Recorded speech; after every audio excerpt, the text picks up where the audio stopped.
অযোধ্যার রাজপুত্র শ্রীরাম যখন তার প্রিয় স্ত্রী সীতাকে হারিয়ে ব্যাকুল, তখন তার একমাত্র ভরসা হয়ে ওঠেন বীর ভক্ত হনুমান। সমুদ্রের ওপারে রাক্ষসরাজ রাবণের সোনার নগরী লঙ্কা, সেখানে বন্দী অবস্থায় আছেন সীতা।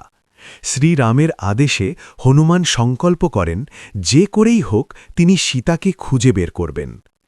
এক লাফে তিনি বিশাল সমুদ্র পেরিয়ে পৌঁছে যান লঙ্কায়। তাঁর এই অতি মানবীয় শক্তি দেখে দেবতারা পর্যন্ত বিস্মিত হন। লঙ্কার প্রাসাদ, বাগান, অট্টালিকা সবখানে খুঁজেও তিনি সীতাকে খুঁজে পান না, কিন্তু তিনি হাল ছাড়েন না।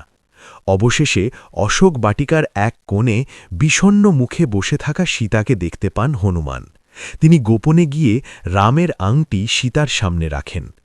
আংটি দেখে সীতার চোখে জল চলে আসে। তিনি বুঝতে পারেন রাম তাকে উদ্ধার করতে আসছেন। হনুমান সীতাকে সাহস দেন এবং বলেন, মাতা, প্রভু শীঘ্রই আপনাকে মুক্ত করবেন।